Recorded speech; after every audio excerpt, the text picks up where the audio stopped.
નમસ્કાર, આપ જોઈ રહ્યા છો લખત ન્યૂઝ અપડેટ ચેનલ। તમામ સમાચાર અને અપડેટ મેળવવા માટે ચેનલને સબસ્ક્રાઇબ કરો અને બેલ આઇકન પર ક્લિક કરો જેથી તમામ સમાચાર અને અપડેટ તમને મળી રહે।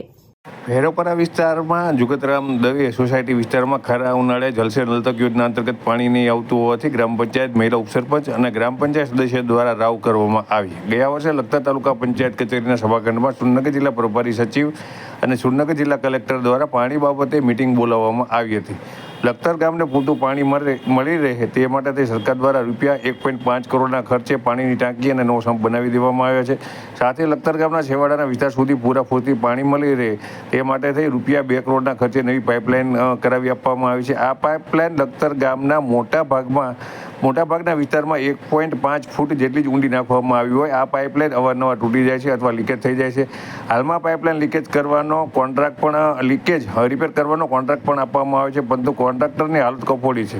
પાઇપલાઇન પ્લાન્ટ મુજબ નાખવામાં આવી નથી, આથી કોન્ટ્રાક્ટર એક સાંજે ત્યાં તે તૂટે તેવો ઘાટ સર્જાયો છે। ત્યારે લખતર ગ્રામ પંચાયત મહિલા ઉપસરપંચ હીરાબેન વહોદરિયા અને લખતર ગ્રામ પંચાયત સદસ્ય પ્રવીણભાઈ મારુણિયા દ્વારા ભેરોપરા અને જુગતરામ દવે સોસાયટી અંતર્ગત આવેદનપત્ર આપવામાં આવ્યું છે અને તેમના દ્વારા જણાવવામાં આવ્યું છે કે સરકાર દ્વારા યોજનાઓ પણ આપવામાં આવે છે, પણ લોકોને તેની સુવિધા મળી રહી નથી। હું હીરાબેન ઉપસરપંચ છું।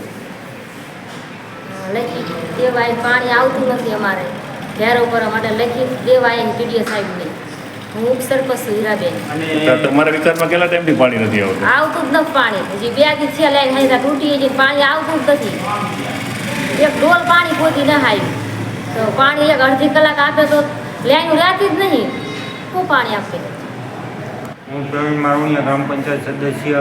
ભૈરવપરા વિસ્તારમાં જ્યારથી વાસ્મોની લાઈન નાખી છે ત્યારથી અમુક જગ્યાએ પાણી નથી આવતું અને લીકેજ પણ અનેક જગ્યાએ છે, જે લીકેજ રિપેર કરવામાં નથી આવતું અને રિપેર કરે તે પણ તૂટી જાય છે। તેની અનેકવાર રજૂઆત કરવામાં આવી છે, છતાંય રિપેર કરવામાં નથી આવતું અને જ્યારે ગ્રામ પંચાયતમાં પાણી સમિતિની મિટિંગ હોય ત્યારે હું જે સદસ્ય છું અને બેન હીરાબેન ઉપસરપંચ છે તેમને પાણી સમિતિની મિટિંગ હોય ત્યારે અમને લોકોને બોલાવવામાં પણ નથી આવતા।